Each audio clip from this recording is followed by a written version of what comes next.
감사합니다. 오늘도 새날 주시고 특별히 주일 맞게 하셔서 하나님의 말씀에 귀를 기울일 수 있는 시간 주시니 감사합니다. 이 시간이 은혜의 시간이요, 이 시간이 변화의 시간이요, 이 시간이 하나님의 복을 누리는 시간이 되게 하셔서 우리의 삶이 풍성해지고 우리의 인생이 놀랍게 성장하는 은혜의 사람들이 되게 하옵소서. 사랑 많으신 우리 구주 예수 그리스도의 이름으로 기도드리옵나이다. 아멘. 9월에 주제를 바꿔서 하나님의 말씀을 전하고 있는데 지난 시간에 제목이 뭐였을까요? 뭔지 잘 몰라요. 옛날에 신학교 교수님이 그래서 이런 얘기를 하더라고요. 설교한 거 부담 갖지 말고 또 해라. 한 주일이면 다 까먹는다. 생각이 바뀌면 인생이 바뀐다 그랬어요. 오늘은 한번 따라서 미리 안 까먹기 위해서 따라서 합시다. 믿음이 성장하면 인생이 성장한다. 임성영이라는 한 여성도의 글이 있습니다. 성장하지 않는 생명을 보면서라는 글입니다. 그 일부분을 잠깐 읽어드릴게요. 결혼한 지 석 달이 되었을 때 하나님께서는 우리 가정에 귀한 생명을 주셨습니다. 나는 병원에서 내 안에 2.8cm의 육주된 생명이 있음을 듣고 놀라움과 신비함에 빠졌습니다. 그리고 우리 부부는 새로운 생명에 대한 기대를 가지고 하루하루를 기쁘게 보냈습니다. 그러던 중 몸에 이상이 생겨 병원을 찾았던 중 어느 의사 선생님으로부터 충격적인 이야기를 들었습니다. 아이가 자라고 있지 않다는 거예요. 그래서 이 아이를 포기해야 될 것 같습니다. 충격적인 말을 들은 나는 집에 와서 하나님 앞에 기도했습니다. 하나님, 이 생명을 데려가지 말게 해달라. 그런데 얼마 후에 육신의 고통과 함께 이 아이는 그만 세상을 떠났습니다. 하나님께서 이 상황을 허락하신 것에 대해 안타까움을 가지면서 아멘으로 받아들이고 또 다른 기대를 하게 됐지요. 그런데 나는 이 일을 통해서 한 가지 중요한 사실을 배우게 됐습니다. 성장하지 않는 생명을 보는 슬픔과 안타까움을 알게 됐습니다. 우리가 부모라면 우리 자식이 밥 안 먹으면 어떻게든지 퍼가지고 먹어. 왜 먹으라고 그래요? 안 먹으면 안 자란다는 생각이 우리 안에 있기 때문에 그래요. 그런데 안 먹으려고 그래. 죽어도 안 먹어. 그럼 얼마나 답답해요. 우리 자녀가 우유를 먹지 않아서 키가 안 큰 것 같고 내가 그때 못 먹여서 아이가 좀 덜 큰 것 같을 때 부모의 마음은 너무 안타까워요. 속상하지요. 오늘 본문에 보면 히브리서 기자도 그런 것 같아요. 오늘 본문이 있기 전에 5장 11절로 12절까지의 말씀에 보면 이런 말씀이 등장합니다. 내가 멜기세덱에 관하여는 할 말이 많으나 너희가 듣는 것이 두나무로 설명하기 어려우니라. 내가 이 얘기를 너희한테 꼭 가르쳐주고 싶은데 설명하기 너무 어렵다. 왜요? 너희들이 깨닫지 못해서. 그러면서 뭐라고요? 너희는 마땅히 선생이 되었을, 마땅히 가르치는 자 정도 될 그 정도의 신앙의 연륜이 있는데 아직도 말씀에 대해서 초보구나. 그래서 누구에게 가르침을 받아야 될 처지니 단단한 음식은 못 먹고 젖이나 먹어야 할 자가 되었도다. 너무 안타까워. 히브리서 기자가 히브리서 4장에서부터 9장까지 예수 그리스도께서 대제사장 되심으로 말미암아 우리의 죄를 사해 주신 것에 대해서 설명을 하시다가 갑자기 잔소리가 나오는 거예요. 답답하다, 답답해. 하나님의 말씀을 듣고도 깨닫지 아니하고 하나님의 말씀을 듣고도 알지 못하는 너희들을 보며 답답하다고 사실은 갑자기 푸념을 잔소리를 하시는 거예요. 그러면서 뭐라 해요? 너희의 영적 수준이 낮아서 너희가 깨닫지 못해서 내가 더 이상 설명할 방법이 없다는 거예요. 여러분, 이게 얼마나 안타까워요. 말귀를 못 알아들어. 한마디로 말해서 뭐라고 얘기하면 이게 모든 사람이 모든 방법이 조금만 머리가 깨어있는 사람들은 알아들을 수 있는데 그걸 못 알아들으면 여러분 어떻게 해? 아이고 답답해 진짜. 아이고 답답해. 그럴 수 있지요. 오늘 히브리서 기자가 그러고 있는 거예요. 믿음이 자라야 되는데 자라지 못하는 그 영혼, 늘 제자리에 있어서 정말 늘 시험에 넘어지고 또 똑같은 문제 가지고 거기서 자빠지고 그냥 안타깝게 늘 그거 가지고 불평하고 불만하고 그렇게 사는 그 인생을 보며 너무 가슴이 아픈 거예요. 여러분은 어떻습니까? 여러분 믿음이 얼마나 자라고 있는가? 오늘 본문은 거기에 대한 우리의 지혜를 주고 있습니다. 오늘 본문 6장 1절에 보면 이렇게 말씀하고 있어요. 그러므로 우리가 그리스도의 도의 초보를 버리고, 믿음의 초보가 있다는 거예요. 신앙의 초보가 있다는 거예요. 아니 내가 그래도 예수 믿은 게 3대째 예수 믿었는데 그게 문제가 아니에요. 여러분 참 초보로 산다는 건 신앙생활이 힘든 거예요. 여러분도 운전을 해보신 분은 알지요. 운전 안 해보신 분은 잘 모르겠지만 운전면허가 있지요. 그 운전면허 땄다고 다 운전 잘하나요? 아니요. 처음엔 초보입니다. 그럼 어떻게 해요? 뒤에다가 뭐라고 붙이고 다녀요? 초보 운전. 나는 초보입니다. 죄송합니다. 그리고 어떤 사람은 요즘은 또 왕초보가 있어. 무슨 왕초보가 있는지. 어떤 분은 또 약간 협박조로 썼더라고. 당신도 초보였던 때가 있습니다. 뭐라고 어쩌라는 말이야. 이해해달라는 거예요. 얼마나 답답해요. 제가 참 신기한 걸 본 적이 있어요. 오래전인데 밥하러 갑니다. 왜 저걸 썼을까 그랬더니 이해가 돼요. 들어보니까 하도 이제 차를 서툰 사람이 끌고 나왔으니까 이렇게 쳐다보니까 여자야. 집에서 밥이나 하지 뭐하러 왔어. 이 소리를 하도 많이 들으니까 뒤에다가 화딱지 나서 집에 밥하러 갑니다라고 썼더라고요. 그런데 여러분 한 1년쯤 운전하면 초보티를 벗어야 되잖아. 근데 계속 어쩡어쩡거리는 분이 있어요. 이러면 참 답답해. 아 진짜 저분은 차하고 안 맞는데 그냥 버스 타고 다니지. 그러고 싶은 사람이 있지요. 초보는 그런 거예요. 답답한 거예요. 어느 세월이 지나면 초보에서 벗어나 이제는 뭐 능숙한 자가 돼야 되는 거죠. 근데 문제는 신앙에도 늘 왕초보가 있어요. 10년을 믿었는데도 초보야. 20년을 믿었는데도 초보야 이게. 그래서 하나님의 역사와 하나님의 기적과 하나님의 은혜를 경험하며 사는 게 아니라 늘 그저 하나님 앞에 이거 해달라고 쫄르다가 저거 해달라고 쫄르다가 안 해준다고 불평하고 그러며 살아요. 근데 성경은 신앙의 초보를 뭐라고 부르냐면 히브리서 5장 12절에 하나님의 말씀의 초보라는 거예요. 말씀의 초보, 말씀의 초보. 이 말이 뭐예요? 그러니까 하나님의 말씀을 들어도 그 말씀이 어떤 것인지를 깨닫지 못해요. 왜? 영적인 경험이 없어서. 교회를 처음 나와서 교회에 대해 익숙하지 않아 사도신경을 어떻게 하나 주기도문을 어떻게 하나 그 얘기가 아니에요. 이미 3대 모태신앙 수십 년의 교회 생활을 통해서 교회는 훤히 아는데 미안하지만 뭐가 없어요? 영적인 경험이 없어요. 그래서 하나님의 말씀이 우리 안에 어떻게 이루어지는가에 대해서 잘 몰라요. 그러면 문제가 되는 거죠. 그래서 신앙의 초보는 뭐냐? 하나님의 말씀을 말씀으로 받아들이지 못하는 거예요.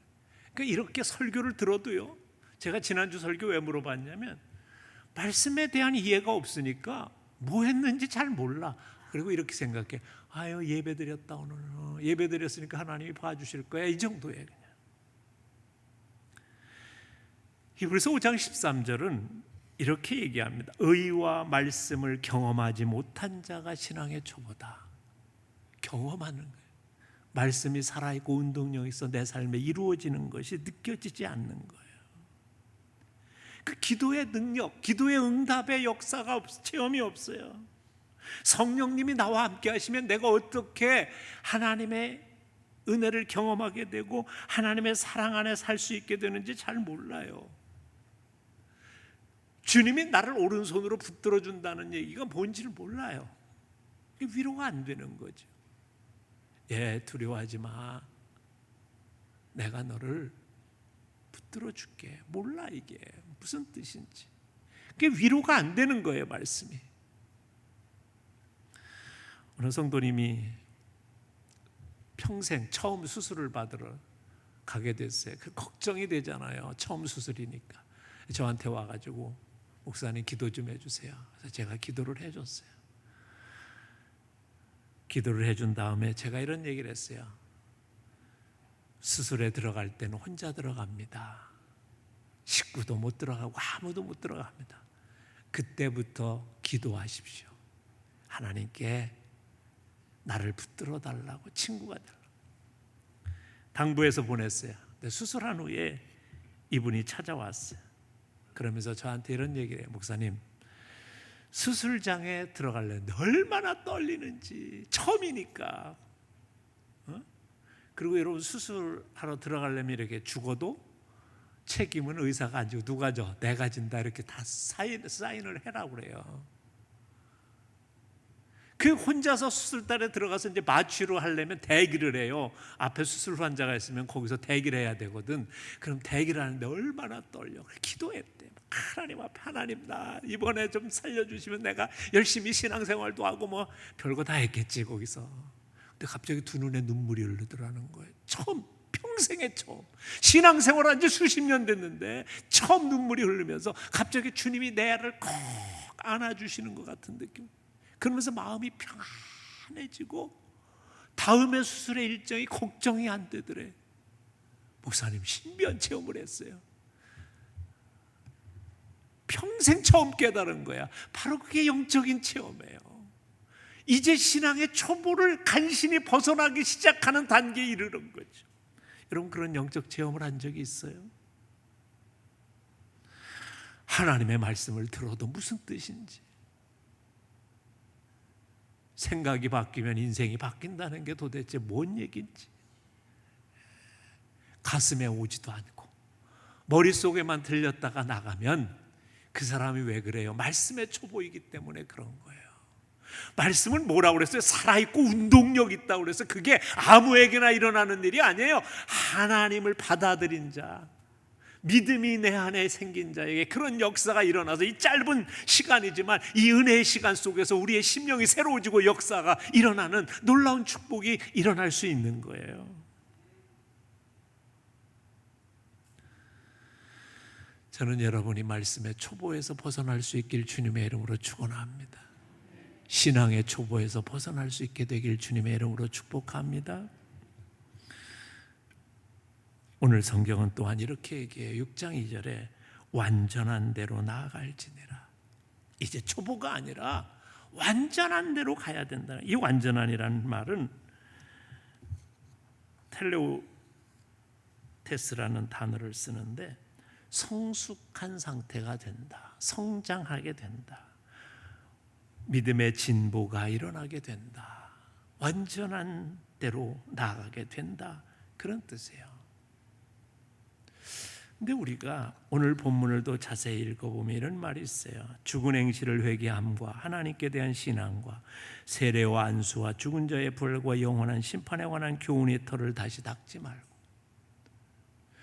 교회에서 우리가 하나님의 말씀을 들을 때 대개 다 이 6가지 이런 회개하라, 하나님의 말씀을 믿어라, 세례받고 안수하고 부활을 믿고, 기초적인 하나님의 말씀을 수도 없이 들어요.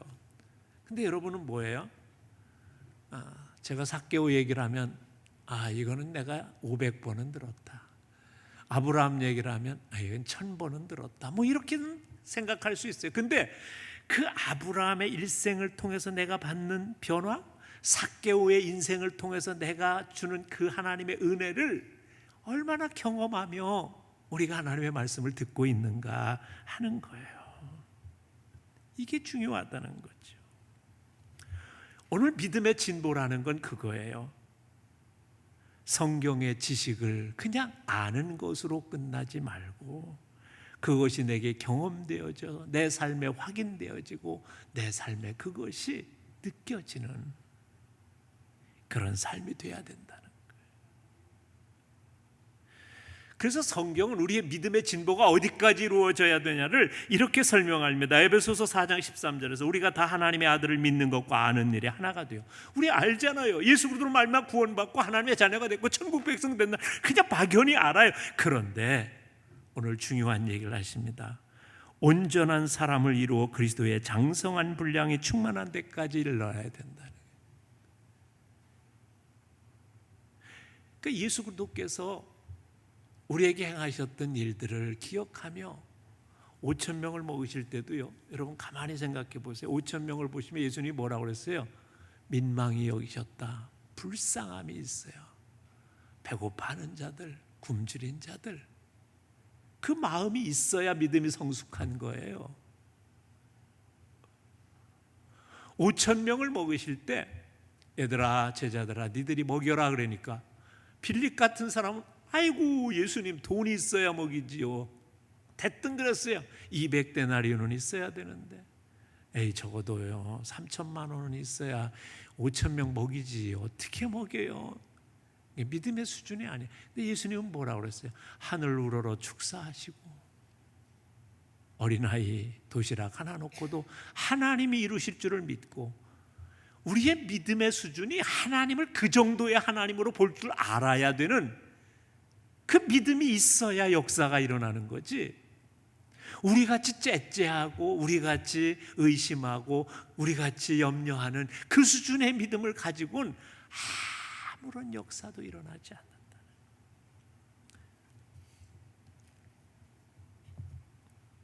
그러면 우리가 어떻게 해야 될까 하는 거지. 히브리서 11장에 보면 믿음을 이렇게 정의합니다. 믿음은 바라는 것들의 실상이요 보지 못하는 것들의 증거니. 믿음은 볼 줄 아는 거예요. 우린 눈앞에는 없어요. 그런데 그게 보이기 시작해요. 그게 믿음이 있는 거예요. 하나님이 우리에게 약속의 말씀을 주셨어요. 그런데 내가 그 말씀이 내가 받았어요. 그런데 그 말씀이 지금 생각하면 안 보여. 그런데 그게 어느 순간에 보여요. 믿음이 생긴 거예요. 이룰 줄 믿어지는 거예요. 이렇게 하실 줄 믿어지는 거예요. 그래서 믿음은 뭐냐? 바라는 것들의 실상이요 보지 못하는 것들의 증거가 돼요. 하나님의 말씀이 눈에 보여지고 영적인 눈에 보여지는 거예요. 이게 돼야 삶이 바뀌는 거예요. 감리교하고 성결교를 만드신 요한에슬레 목사님이 신방을 갔어요. 근데 그 농부가 굉장히 고민이 많았어요. 그래서 인생이 너무 힘들고 어렵다고 분영을 하고 있었어요. 그러자 이 목사님이 가만히 둘러보는데 저 소를 보세요 그랬어요. 그랬더니 이 주인이 농부가 저놈은 소는요 왜 저렇게 고개를 빼고 담 밖에 그 먼 산을 저렇게 쳐다보며 왜 우는지 모르겠어요. 그랬더니 그 이유를 모르겠어요? 담장을 보면 밖에 안 보이잖아요. 그래서 고개를 빼고 담장 넘어 먼 곳을 보는 거지요. 그러면서 이렇게 설명했어요. 오늘 앞에 문제만 보면 답답하지요. 담장만 보면 답답하죠. 그래서 소도 고개를 빼고 먼 산을 쳐다보는 것처럼 우리가 어떻게 해요? 그 답답한 삶을 보지 말고 능력의 주님을 볼 줄 아는 눈을 가지면 믿음이 바뀐다는 거예요. 전 여러분 믿음의 주요 온전케 하시는 예수님을 볼 줄 아는 눈이 뜨여질 수 있길 주님의 이름으로 축복합니다. 오늘 말씀을 듣는 중에 성령님께서 여러분의 마음을 감동시키셔서 여러분의 눈이 환경과 조건만 보고 답답해하는 그 인생이 아니라 무소부지하시고 전지전능하신 그 하나님의 손길을 볼 줄 아는 지혜의 눈이 영적인 눈이 열려지길 주님의 이름으로 축복합니다. 그럼 역사가 일어나는 거예요. 인도네시아 수루바에라는 동네에 교회 담임 목사님이신 아브라함 알렉스 목사님의 간증입니다. 이분이 아주 세상적으로 유명한 분인데 처음에 이 교회를 개척하는데 그 도시의 주변에 95% 이상이 이슬람이에요. 그런데 이 목사님이 개척을 해서 교회를 세웠는데 그만 아이를 낳았는데 아이가 장애가 태어났어. 전도가 안 되는 거예요. 저거 봐, 예수 믿는 자야, 목사 아들도 야 저 장애인데 야, 거기 뭐라 그냥. 그 목사님이 마음에 근심이 돼서 하나님 앞에 이렇게 기도하기 시작했어요. 하나님, 목사 아들이 장애가 지고 태어났는데 하나님 이거 고쳐주시지 않으면 여기서는 도저히 내가 복음을 전할 수 없으니 하나님, 하나님의 놀라운 기적을 보여달라고 기도하기 시작했어요. 한 달이 지나고 두 달이 지나고 세 달이 지나도 아무런 소식이 없어요. 너무 답답했어요. 그러나 하나님을 믿고 담장을 보는 게 아니라 담장 너머에 하나님의 능력을 보기 시작했어요. 문제를 보지 말고 그 위에 하나님을 그렇게 간구하고 또 간구하고 부르짖어 기도하는데 얼마가 지난 다음에 집에 들어갔더니 이 아이가 갑자기 아빠 그러는 거예요. 아이가 고침을 받은 거예요. 이 놀라운 사실 하나 때문에 그 교회가 지금은 수십만 명 가까이 모이는 큰 교회로 부흥할 수 있었다고 간증하는 걸 들었어요. 여러분이 인터넷에서도 이 교회를 찾으면 찬양하는 모습이 나오고 있어요. 축복의 한계, 기적의 한계가 없다는 사실을 이 목사님은 그때부터 깨닫기 시작하고 믿음의 크기가 커진 거예요. 여러분, 근데 우리가 믿음을 갖고 사는데 우리를 방해하는 게 있어요. 그게 뭐예요? 두려움이에요. 제가 늘 얘기하지만 두려움은 뭐예요? 하나님이 주신 감정이 아니에요. 두려움은 사탄이 주는 감정이에요. 근데 두려움이 오면 아무것도 못해요. 제가 책을 읽다 보니까 거기에 이런 글이 쓰여 있더라고요. 어느 집에 불이 났대요. 그랬더니 남편이 막 그거를 끄다가 정신없어요. 아내에게 이제 물어보는 거예요. 여보, 119가 몇 번이지? 그랬더니 아내가 또 여보 당황하지 마. 114에 대 전화해보면 알아. 그랬다는 거예요. 자기들도 해보고 나서 웃었대. 그러니까 사람이 두려우면요 정신이 혼미해지는 거예요. 뭐 여러분이라고 뭐가 웃고 말, 여러분도 똑같아요. 저는 어느 축구대표 감독이 하는 얘기를 들은 적이 있어요. 축구 경기에서 항상 실력이 있는 팀이 이기지 않는다는 거예요. 두려움이 없는 팀이 이긴다는 거예요. 그 얘기가 뭐냐면 이미 두려움을 가지고 들어온 팀은 실력이 있어도 실력 발휘를 못한다는 거예요. 두려움이 밀려온 믿음이 쪼그라지고 삶이 쪼그라지고 인생이 쪼그라지는 거예요. 그래서 잠언 29장에 보면 이런 말씀이 있어요. 사람을 두려워하면 올무에 걸리거니와 여호와를 의지하는 자는 안전하니라. 두려움을 이기셔야 돼요. 또 의심이 있어요. 우리를 믿음을 갖지 못하게 하는 의심. 근데 의심이란 단어가 여러분 뭔지 아세요? 어원적으로 따지면 둘로 갈라지다 이거예요. 될 것도 같고 안 될 것도 같고. 이 두 가지 생각이 있으면 그 다음에 뭐가 생겨요? 의심이 생기는 거예요. 그래서 야고보 사도가 이미 야고보서 1장 6절에 이렇게 말씀하셨어요. 오직 믿음으로 구하고 조금 더 의심하지 말라. 의심하는 자는 바람에 밀려 요동하는 바다 물결 같으니 어떻게 돼요? 빠진다는 거예요. 아무리 애를 써도 안 되는 거예요. 의심이 있으면, 그러면 이 두려움과 의심의 문제를 어떻게 극복해요? 노만 빈센트 빌 목사님은 이렇게 한마디로 정의합니다. 두려움의 치료제가 있는데 그건 오직 믿음이다. 그러므로 오직 우리가 믿음을 키워야 된다는, 큰 믿음을 가지려고 해야 된다. 그러기 위해서 우리는 뭐예요? 예수님을 바라보고 예수님을 경험하고 예수님의 그 뜻을 따라 살려고 하나님 앞에 나아가야 되는 거예요. 이 믿음이란 게 참 요상해서요, 갑자기 어느 날은 말씀을 듣고 막 부흥에 참석하고 막 찬양하고 나니까 믿음이 막 빵빵하게 생긴 것 같아. 그래가지고 할렐루야, 이제 내가 믿음대로 산. 근데 어느 날 집에 가서 가만히 있어 보니까 믿음이 없어졌어. 그 믿음이 있다 없다. 그래서 중요해요. 믿음을 지키기 위해서는 하나님을 의지하는 마음이 있어야 돼요. 그래서 믿음의 주요 온전케 하시는 예수님을 끊임없이 바라봐야 돼요. 이게 진행형이에요. 믿음을 가지려는 마음이, 하나님을 바라보고 의지하려는 마음이 지속적이어야 된다는 거예요.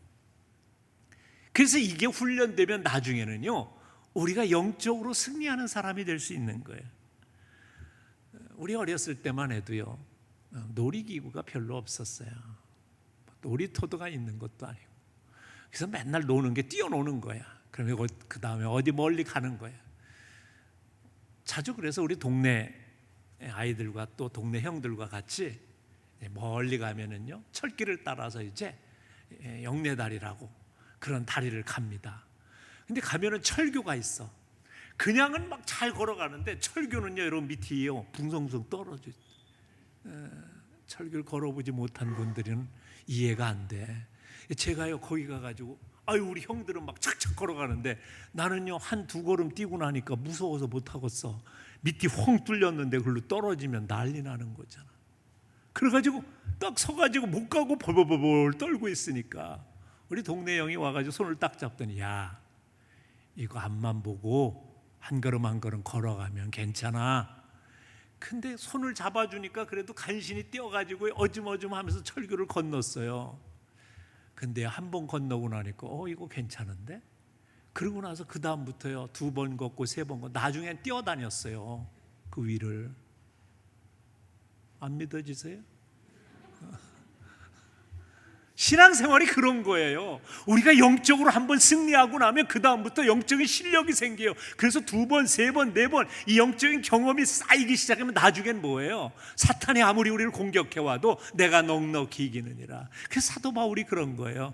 야, 내가 세상을 넉넉히 이긴다. 그걸 알 수 있는 거지. 그래서 우리에게 필요한 게 있어요. 태산을 옮기는 믿음을 내게 달라고 하나님 앞에 간구하는 기도가 그치지 말아야 되는 거예요. 여러분, 우리가 인생을 살다 보면 때로는 무슨 이렇게 빙벽같이 그냥 얼음벽같이 차디찬 인생을 만날 때가 있어요. 그런데 그래서 아무리 내가 매달려서 뭔가 하려고 해도 안 돼요.